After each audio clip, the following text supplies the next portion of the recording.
monongena weno yaya nzonzala zalama janempo nyafumo kungudiame vuidi muluvila lompanzo kungundiame vuidi muluvila mandamba idina monongena fumo mpanzo mwanandamba pambuta eba yaya yenge kino yenge diaka yenge mutopekanasi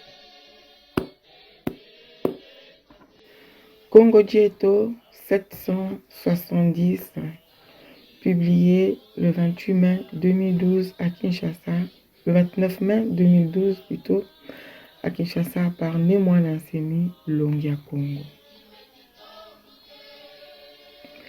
Kisalu Kiaya ya Vitakimpa Mukachopa Jakati. Lumbuki Mosi Bu Bindana mpaka ye ya Vitakimpa Père Lorenzo Daluka ya Ndivo. Vitakimpa ngeye wakala mwana kento wawu wakele yimbilanga mujibundu jeto. Ukabuja bana basanto Antonio. Bweyi bobo wakatukiji mu katolika ye vutukila bukongo. Babakulu baku balembwa zaya nzambi. Yaya Vitakimpa ya Ndivo. Mu 1704 ya Bakama Kimbevu ifwa. Bilumbu bitatu banjila kuvata jeto.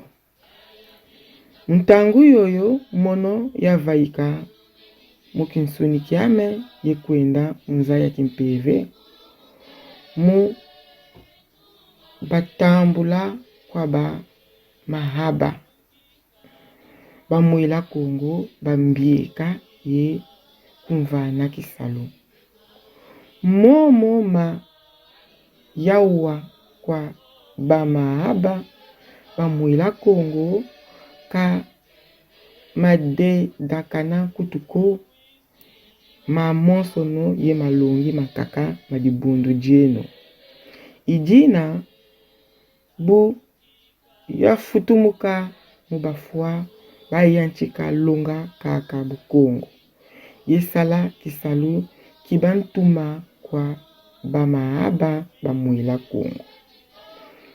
Père Lorenzo Daluka ya Ndivo kiampila Kisalu bamaaba bamwela Kongo bakuvana musalamu nchia hii yaya Vitakimpa ya Ndivo futumuna Kongo jantotela mubafua yesadilajo bonso kiluazu kifwete sadulua kwa kachopa jakati.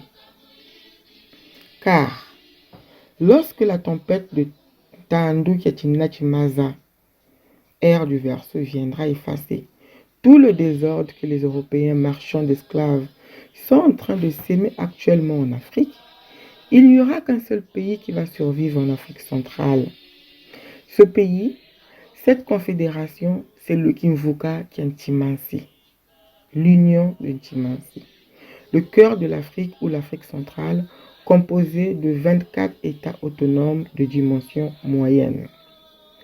Père Lorenzo Daluka, nos ancêtres ont connu Dieu en esprit et en vérité, car c'est chez nous les Noirs, en Ekipata, Ingipata, Égypte, que vous les Mindélé êtes venus apprendre certaines doctrines que vous enseignez dans la religion juive. Le saviez-vous, ô Père Lorenzo Daluka, que Moïse, le grand maître du judaïsme, était marié à 2 femmes noires et qu'il était le disciple d'un grand prêtre noir, le grand maître Yetelo? Père Lorenzo Daluka, toi aussi tu ne le sais pas que Jérusalem et Mbanza Congo sont 2 frères jumeaux. Je ne veux pas te dire plus à ce sujet, car ce sont des secrets des nabis Congo et des nabis juifs. Ngeta, Ibobo, Ibobo.